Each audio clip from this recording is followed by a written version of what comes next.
Saudara-saudari terkasih di dalam Tuhan Yesus Kristus, semoga kita semua dalam keadaan sehat bersama keluarga. Saat ini marilah kita mendengarkan bacaan kitab suci dan renungan harian Jumat 6 Agustus tahun 2021. Bacaan pertama. Bacaan dari Nubuat Daniel. Aku, Daniel, melihat takhta-takhta dipasang, lalu duduklah yang lanjut usianya.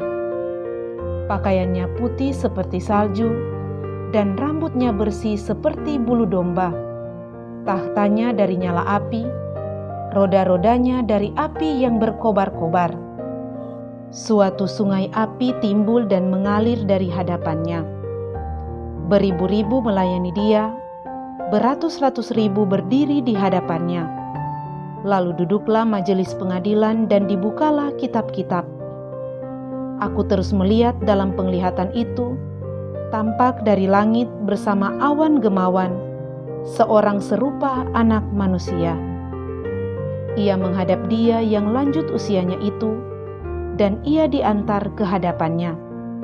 Kepada dia yang serupa, anak manusia itu diserahkan kekuasaan dan kemuliaan dan kekuasaan sebagai raja. Maka segala bangsa, suku dan bahasa mengabdi kepadanya. Kekuasaannya kekal adanya dan kerajaannya tidak akan binasa. Demikianlah sabda Tuhan. Syukur kepada Allah. Bacaan kedua. Bacaan dari surat kedua Rasul Petrus. Saudara-saudara, kami tidak mengikuti dongeng-dongeng isapan jempol manusia ketika kami memberitakan kepadamu kuasa dan kedatangan Tuhan kita Yesus Kristus sebagai Raja. Tetapi kami adalah saksi mata dari kebesarannya. Kami menyaksikan bagaimana Ia menerima kehormatan dan kemuliaan dari Allah Bapa. Ketika suara dari Yang Maha Mulia datang kepadanya dan mengatakan, "Inilah anak yang kukasihi, kepadanyalah aku berkenan." Suara itu kami dengar datang dari surga, ketika kami bersama-sama dengan Dia di atas gunung yang kudus. Dengan demikian, kami makin diteguhkan oleh firman yang telah disampaikan oleh para nabi. Alangkah baik kalau kamu memperhatikannya, sama seperti memperhatikan pelita yang bercahaya di tempat yang gelap sampai fajar menyingsing, dan bintang timur terbit bersinar di dalam hatimu. Demikianlah sabda Tuhan. Syukur kepada Allah. Bacaan Injil. Inilah Injil Yesus Kristus menurut Markus. Dimuliakanlah Tuhan. Sekali peristiwa, Yesus membawa Petrus, Yakobus dan Yohanes, dan bersama-sama mereka Ia naik ke sebuah gunung yang tinggi. Di situ mereka sendirian saja. Lalu Yesus berubah rupa di depan mata mereka. Pakaiannya menjadi sangat putih berkilat-kilat. Tidak ada seorang pun di dunia ini yang dapat menggelantang pakaian sampai seputih itu. Maka nampaklah kepada mereka Elia bersama dengan Musa. Keduanya sedang berbicara dengan Yesus. Kata Petrus kepada Yesus, "Rabi, betapa bahagianya kami berada di tempat ini. Baiklah kami dirikan 3 kemah, 1 untuk engkau, 1 untuk Musa, dan 1 untuk Elia." Petrus berkata demikian, sebab ia tidak tahu apa yang harus dikatakannya, karena mereka sangat ketakutan. Maka datanglah awan menaungi mereka, dan dari dalam awan itu terdengar suara, "Inilah anak yang kukasihi, dengarkanlah dia." Dan sekonyong-konyong, waktu memandang sekeliling, mereka tidak lagi melihat seorang pun bersama mereka, kecuali Yesus seorang diri. Pada waktu mereka turun dari gunung, Yesus berpesan kepada mereka supaya mereka jangan menceritakan kepada seorang pun apa yang telah mereka lihat itu sebelum Anak Manusia bangkit dari antara orang mati. Mereka memegang pesan tadi sambil mempersoalkan di antara mereka apa yang dimaksud dengan bangkit dari antara orang mati. Demikianlah Injil Tuhan. Terpujilah Kristus.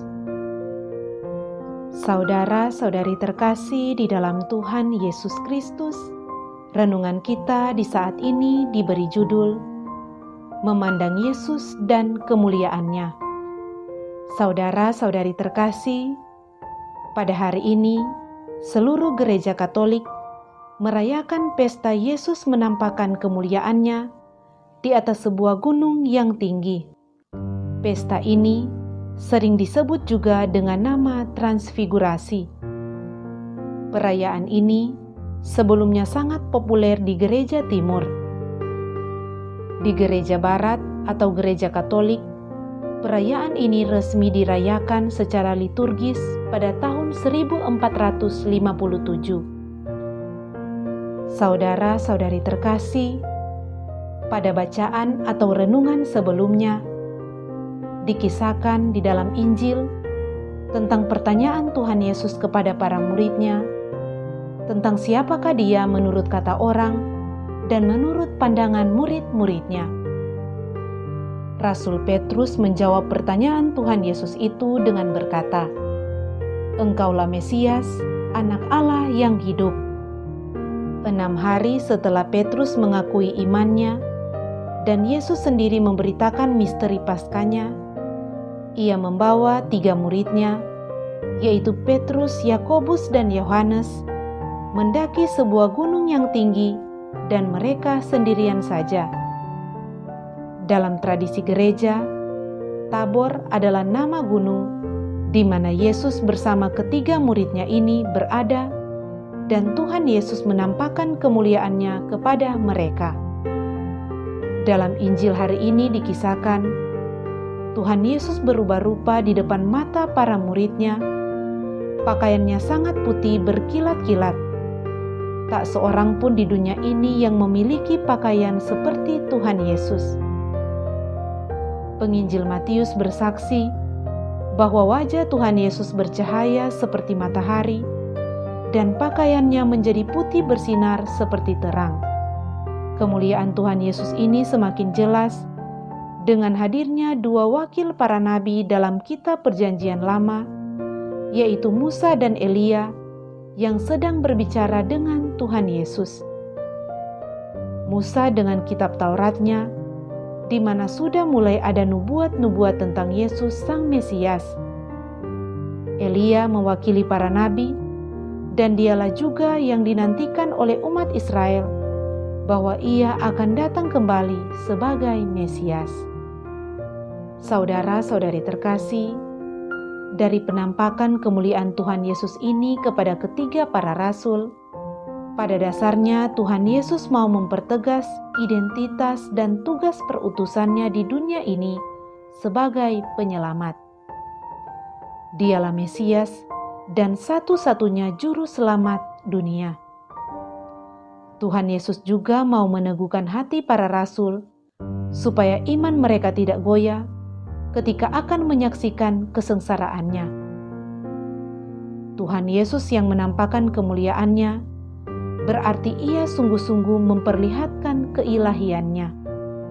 Saudara-saudari terkasih, apa yang menjadi pesan firman hari ini? Dengan merayakan pesta Transfigurasi ini, kita semua belajar tentang kebahagiaan kekal yang menjadi tujuan hidup kita di dunia ini. Kita belajar dari pengalaman Rasul Petrus, Yakobus, dan Yohanes yang merasa bahagia di atas Gunung Tabor, sehingga mereka semakin fokus kepada Tuhan Yesus dan juga ingin mengalami kebahagiaan kekal di surga.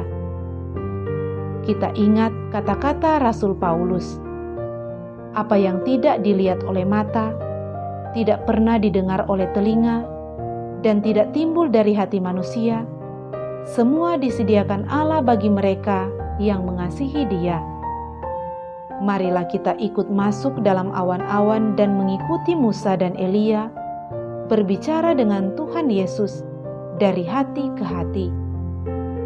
Mari kita ikut bersama Rasul Petrus, Yakobus, dan Yohanes yang memandang Tuhan Yesus dan kemuliaan-Nya.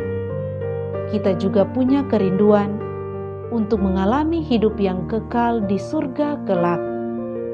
Semoga demikian. Amin.